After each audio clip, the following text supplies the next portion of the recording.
Okay, so we talked about how to find the right seller, right? So we said you go into your 10-mile concentric radius, you make phone calls, you figure out who's a motivated seller, and if they're not interested in selling, great, move on.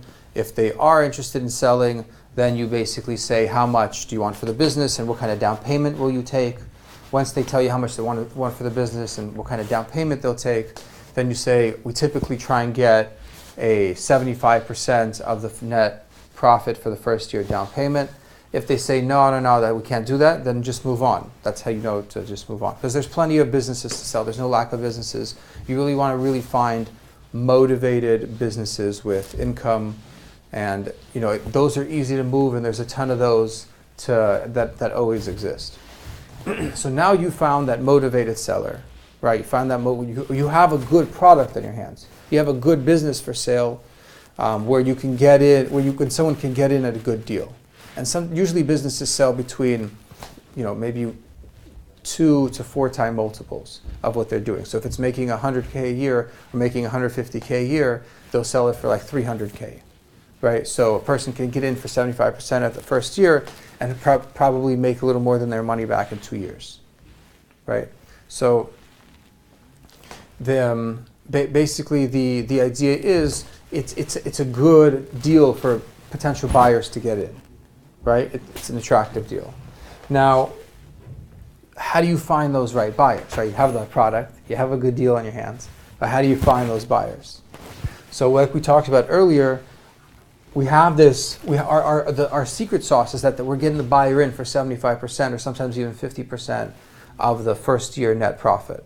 So that's what you just say. You put an advertisement on Craigslist or 7 other sites like bizbuysell.com, and you just say, let's say you're saying, like you want to sell a car wash. So you're saying, selling car wash,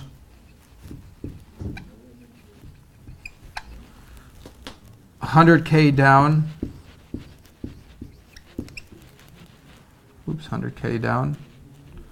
$150K net profit a year. Right, like that looks like an attractive ad. Right, if someone sees, then just say, call me, and then put your number. Right? Boom, you get phone calls all day off Craigslist. And an ad is either free or $3. Or you can put it on other websites, right? So now you have this attractive ad. People are like, okay, now you're going to get calls. People are going to call, you're going to get calls all day. And now, so how do you figure out which of those calls are for real? Who's like really a qualified lead from those calls, or is some guy in his underwear just doing whatever? You know what I mean? So what you do is you ask him the right questions. So if the guy calls you, he says, "Hey, I saw your car wash on Craigslist. What's the story?" Number one is don't ever tell anyone the address, because then they're just going to go behind your back and circumvent you. If you find a qualified guy, first you have to have him sign a non-circumvent agreement with you. And then, once he signs the non-circumvent agreement with you, then you can proceed to show him the place, so on and so forth. But remember, 1 in 5 deals, 1 in 5 sellers and buyers, they don't want to pay the broker. So you have to be just cautious of that. So you call the guy. The guy calls you, and you ask him if he has the down payment, right? So if he actually has that 100K, or he's going to go borrow it from friends. Does he have it on hand, or is he going to go borrow it? Because he's going to go borrow it, look for it, he's going to delay things. The guy's not serious. Right, it's not really a qualified buyer. Another thing is he lives locally, right? So if you're selling a business in New Jersey and the guy's calling you from Nebraska about the business, it's probably unlikely that he's going to buy it, because unless he's going to move there, and it's probably not going to move there, it's just unreal. It's not the best option. You want to find some locally. There's tons of people locally who usually are great at buying a business or be a qualified buyer, right? So as long as they have the down payment, they live locally. They're actually able to run the business. They're able to be there, handle it, take care of it, and be there, and they have the money to get in. Does that make sense? So once you have this part, this is part 2.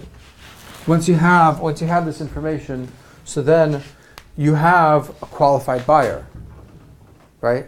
Now that you have a qualified buyer and you have a qualified seller, you have a qualified potential deal, right? So now we're going to move on to part 3 and talk about how to actually close a deal.